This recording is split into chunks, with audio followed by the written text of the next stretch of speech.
खबर बलिया से है, जहां बलिया पहुंचे सपा के राष्ट्रीय अध्यक्ष अखिलेश यादव ने बयान देते हुए कहा कि देश के पीएम और यूपी के सीएम की भाषा क्या है, वो अपना विकास नहीं बता रहे हैं। अखिलेश यादव ने कहा कि गरीब का घर तोड़ने के लिए उनका बुलडोजर तैयार है। अखिलेश ने कहा कि पेपर लीक करने वालों के घर पर बुलडोजर नहीं चला, पेपर लीक करने में सब बीजेपी के लोग शामिल हैं। अखिलेश ने कहा कि सरकार ने नौजवानों का 1/3 जीवन बर्बाद किया है, जनता इसका जवाब वोट के जरिए देगी। वहीं सपा के राष्ट्रीय अध्यक्ष ने कहा कि लोगों ने संविधान और सम्मान की लड़ाई अपनी लड़ाई समझ ली है। अखिलेश ने कहा कि एनडीए निगेटिव राजनीति करता है, जबकि पीडीए प्रोग्रेसिव राजनीति करता है। तो वहीं उन्होंने कहा कि सरकार में महिलाएं सुरक्षित नहीं हैं। अखिलेश यादव ने कहा कि ये लोग लॉ एंड ऑर्डर को धर्म के आधार पर देखते हैं। अखिलेश यादव ने कहा कि पीएम का आत्मविश्वास डगमगा गया है, जबकि सीएम योगा करते हुए लड़खड़ा रहे हैं। अखिलेश यादव ने बलिया सीट से सपा प्रत्याशी सनातन पांडे और सलेमपुर सीट से सपा प्रत्याशी रमाशंकर राजभर के समर्थन में सभा करने पहुंचे थे। अखिलेश यादव ने बलिया में सपा प्रत्याशियों के समर्थन में 2 जनसभाएं की। आइए आपको सुनाते हैं क्या कहते हैं अखिलेश यादव।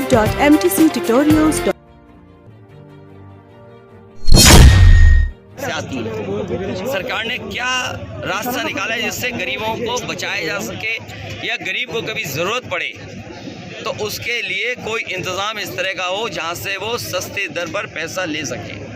सर, कन्नौज के ही बीजेपी सांसद सुब्रत पाठक ने कहा है कि जीते जी हम मुसलमानों को आरक्षण लागू नहीं होने देंगे, जरूरत पड़ी तो सरकार भी बर्खास्त कर देंगे। जी देखिए, ये तमाम वो लोग हैं जो हारने जा रहे हैं, और जब देश के प्रधानमंत्री जी की और उत्तर प्रदेश के इतने बड़े प्रदेश के मुख्यमंत्री की भाषा क्या है, अपना विकास नहीं बता रहे हैं।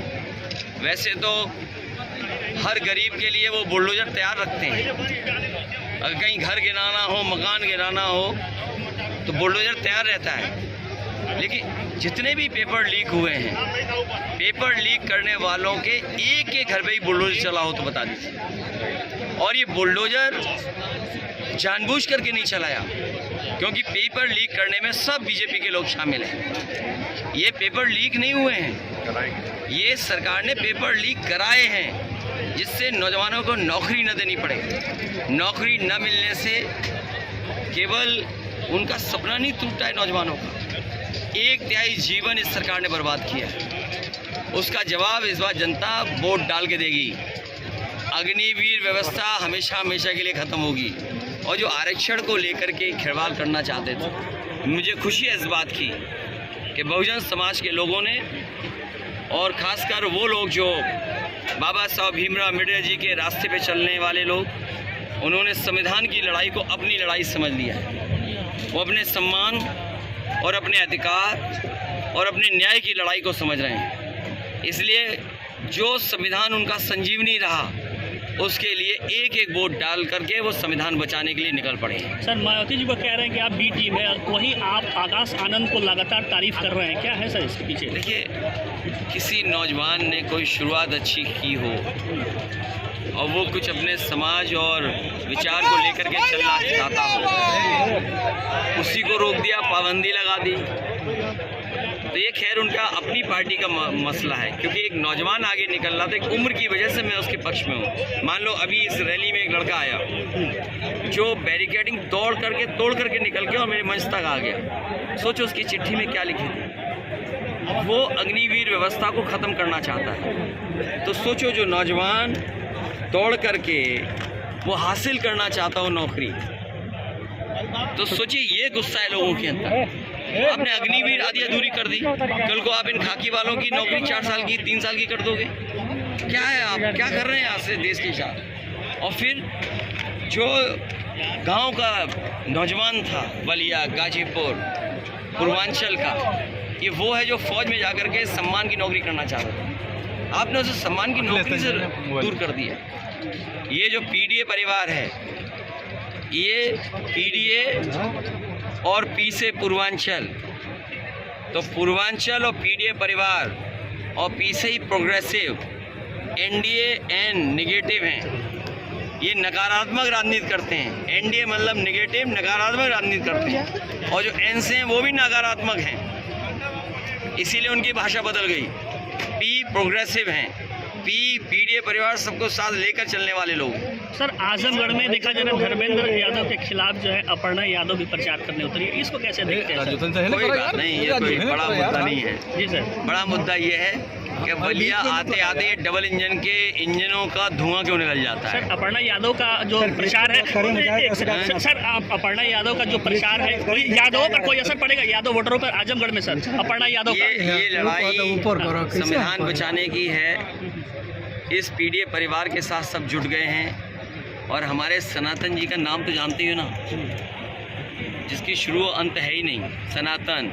और इन्होंने तो पहले दिन ही चुनाव जीत लिया, उससे बेहतर और कौन चुनाव जीत सकता था। पिछली बार तो रह गए थे, लेकिन इस बार रहने वाले नहीं हैं, इस बार लोकसभा में जाने वाले हैं। बलत्कारियों में बचाया जा रहा है, क्या कहना?